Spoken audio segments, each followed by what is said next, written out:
The year is 2025, and the Cars diecast line has just made its way through a pretty controversial previous year.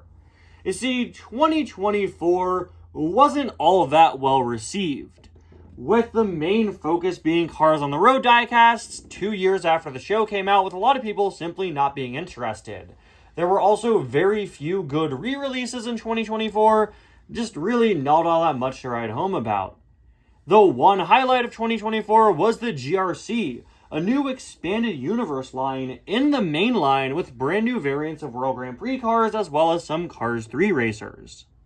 So going into 2025, people weren't really sure what to expect. But people were pretty burnt out from very samey years over the last few years, uninteresting releases, a lack of focus on cars from the movies, the card back being the exact same year after year after year, and in 2025, well, unfortunately, perception didn't really change. 2025 continued a lot of bad trends that had started in recent past years. No deluxes, less cars than the year before, and barely anything from the movies out on store shelves when it comes to new releases. Yeah, you see, we went from having nearly every new release be from Cars on the Road to only one new Cars on the Road release in 2025, with nearly all of this year's new releases belonging to the new Expanded Universe mainline series, Race and Rescue. This line featured both racers from all three Cars movies and Radiator Springs cars as rescue vehicles there on the scene in case that race has any problems. In theory, in concept, and even in terms of the character lineup and the diecast itself, Race and Rescue was pretty great. A lot of brand new molds, characters that don't get variants often, like Cal Weathers, Jeff Gorvette, and Morgan Martins.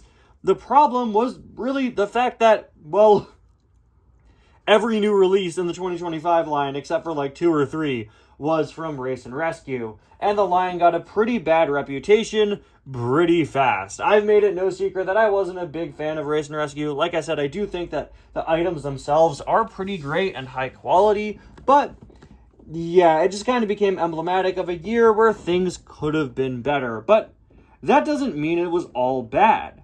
As, like I said, the Race and Rescue cars themselves were typically pretty good. There were some weaker ones, but most of them were pretty high quality. Outside of that, we did get a new release from Cars on the Road with Jonathan Gearson and a new release from the movies with Masha Elswrench. And in addition to that, 2025 has, in my opinion, one of the best re-release lineups in the history of the toy line. Yeah, while this year's new releases weren't all that strong, the re-releases, oh my gosh, they were amazing. Finally bringing Grem and Acer back to the toy line. Grem having been missing since 2012.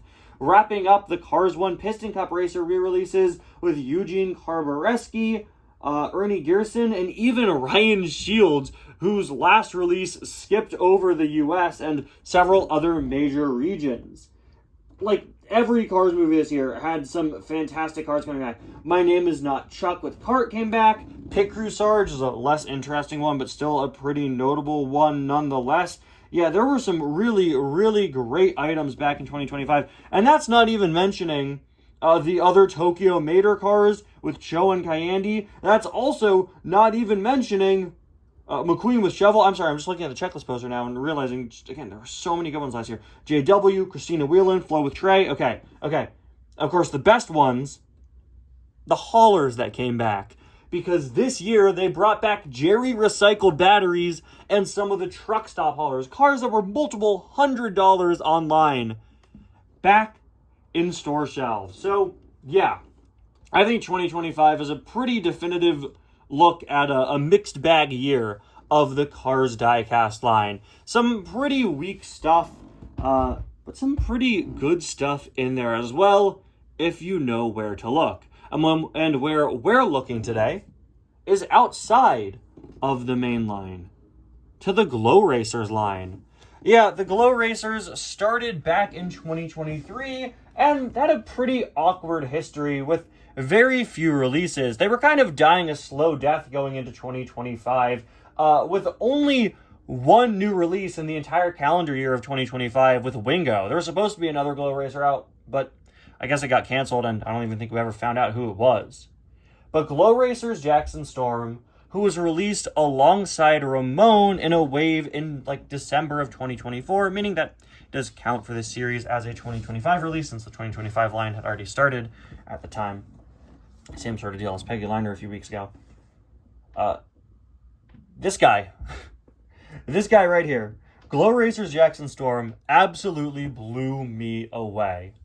Okay, when I reviewed this guy last June, when I finally got him a good 6 months after he came out, I was shocked by how fantastic of an item this is. And, you know, I really struggled with what to say in this episode since 2025 is a pretty universally disliked year.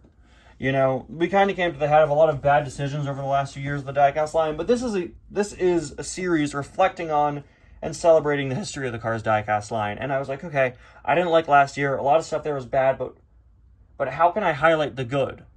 And I think the fact that my choice for the best pick of 2025 being Glow Racer's Jackson shows you that you could always find good somewhere. And sometimes when what you're usually looking for is weaker than usual, or is bad, you can find that good in other places. The car this year is not from the main line. It's not from Race and Rescue. It's from the Glow Racers line. A line that I didn't really like. I thought it was fine and fun, but, you know, I did a video back in like early 2024 on why I didn't think it was doing well. And Jackson Storm variants. As much as I like Jackson Storm, the character, for years I've complained about Jackson's variants not being different enough from his normal release. But here we are. And a Glow Racer Jackson Storm is my favorite item from a year. It really goes to show you that there are always positives. Even when the toy line itself is in kind of a bad place, there are always places to look where you're going to find something good. And I think that's what we celebrate here. Even when it's not a super strong, super amazing year in the Cars diecast line, there's always going to be good stuff there. Sometimes you might just have to look in a bit of a different place. Hello, everybody, and welcome back to 20 Years of Favorites, the series where I review one car from each year of the Cars diecast line to celebrate the film's 20th anniversary. And here we are today, guys. This is the final episode, episode 20. We are in 2025, taking a look at Glow Racer's Jackson Storm. What a journey it's been. And now it's time to wrap it up with an item that, like I just said, really blew me away with just how good it was when I was not anticipating anything. This is one of my favorite next-gen variants ever, probably my favorite Jackson Storm of all time, and just one of my favorite racers in the Cars diecast line.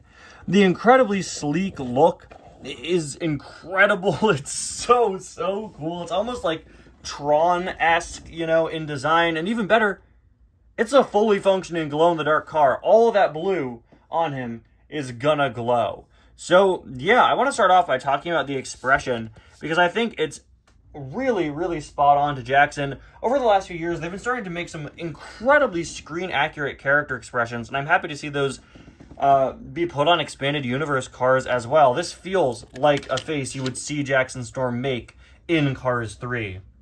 And yeah, his whole design is completely black with these blue highlights, which are done very selectively and in a very sleek way. The whole hood is light blue except the igniter text, which is now in black. His headlights stay the same color, but now there's a blue streak right next to them. He's got a blue bumper there and a very sort of complex blue pattern up top, with some parts being blue with little black lines here. The 2.0 is in black. It's really cool. And what I think is so interesting is the use of negative space here, right? The car glows in the dark. The black part doesn't glow. The blue part glows. So what they did to make the text readable and the numbers stand out when he's glowing is make it all in black, the same color as the rest of Jackson's body. They could have had it be in white, but that would probably be a bit difficult to make out on top of the glowing blue because it's such a bright color. So no, they decided, you know what, we're going to make it in black so you could still see it. On the side, you can see that the blue bumper has turned in to a blue outline that goes all the way around Jackson. Even his wheels are fully, completely blue. One of the best details on this guy, which is already an incredibly well-detailed car, is, of course, the Piston Cup Champion logo. Great attention to detail, since, of course, this is a look that he wears after Cars 3, and that's the look he has at the end of Cars 3. We've got 2.0, Combustor, Carbon Fiber, and Synergy, as well as the big Jackson S, which I believe does also glow, if I remember correctly. Igniter logo down there. We've got the arrows, and once again, we've got a part in all blue with a black text outcropping. Moving on to the back. Now, Igniter is in blue, and the back is all in black with more glowing blue there. And you once again see the Piston Cup Champion logo. Oh, and it does say Liquid Adrenaline there. I didn't even notice that. There is a look at the other side. There is a look at the base. But, of course, it would not be a glow racer if we didn't see what it looked like glowing. Oh, yeah. Look at that. That is sick. Now, I mainly put a light up to the top of Jackson, so you can't really see the sides glow as much, but the S on his side does actually glow, as you can see there. I have always been impressed by just how well the glow racers work. These are exceptionally cool. Look at that. This is just such a sick design, and like I was saying, you could clearly make out the text on him. And there you have it, guys. Glow Racers Jackson Storm. But don't go away, since this is the final episode of 20 Years of Favorites. I want to sort of reflect, and since we're halfway through the next year of the Cars Diecast line, I want to talk about the future. Because, yeah, the last few years of the Cars Diecast line have been pretty rough. 2024 is my least favorite year of the entire toy line, and it and 2025 often compete for that title in my mind. But this is a toy line that's lasted 20 years now. With anything that's lasted this long, there are bound to be ups and downs, ebbs and flows, good moments and bad moments. And I hope that going through the entire history of the Cars Diecast line and looking at my favorite item from each year has inspired you guys to remember the history of the Cars Diecast line, look back on your favorites, look back on the good times from the past, and look forward to good times in the future. Because even when what's coming out now is weaker or not as interesting, there's always still interesting stuff. And like I said before, I think this proves it. I don't like 2025 in the Cars Diecast line. I just don't. I don't think it's a very good year. But I didn't struggle finding my favorite from this year. I knew immediately, I want to talk about Glow Racers Jackson. That was one of the first things that came to my mind. I briefly considered some of the Race and Rescue items, Cal, Luigi, and Guido, who I love. But Jackson came to my mind almost instantly. I knew that this had to be the item that I covered. Because like I said before, even when things aren't as good, aren't as interesting, there's always going to be something out there. So, you know, if you're looking at the cars that are coming out and going, man, I don't like any of these, I get it. There's a lot of stuff that I don't like. But as a reviewer, you know, as somebody who goes out and tries to get every new item, I've realized that sometimes you're going to find new favorites in places you wouldn't expect. And I think that's really valuable. A few years from now, when the Cars Diecast line is in a better place, and I know it'll get there. We have a new Cars TV show coming out next year. I'm sure we'll get to a point where it's better again. I have a lot of hope in that. I don't want us to write off these few years as bad years. I want us to remember the good items. Remember the Race and Rescue Luigi and Guidos and Cal Weathers. Remember the good re-releases. Remember cars like Glow Racers Jackson Storm, who may very well be overlooked because the year he comes from isn't too interesting. But I hope I showed you guys today that this is a super cool car. In fact, I hope that I showed you guys that all of these are super cool cars. 20 years of the Cars Diecast line, and it is amazing how few I could actively say I don't like. You know, how few years I can say are weak. If you were to ask me, hey, what's a bad year of the Cars Diecast line? I would probably say 2024 or 2025. If you asked me to name 5, I don't think I'd be able to. This is a really solid toy line, and I can't wait to see where it goes in the future. I think the future of this toy line is very bright, and if it's not, well, it's up to all of us to keep that spark going and continue to bring joy with these toy cars we love so much. Thank you all so much for watching. Let me know what other 20th anniversary Cars videos you want to see me make in the coming months, and I will see you guys next time. Thank you for this journey, 20 years of favorites, and stay tuned for the end of 2026, where I might just make a bonus episode going over 2026. I'll see you guys next time. Bye now.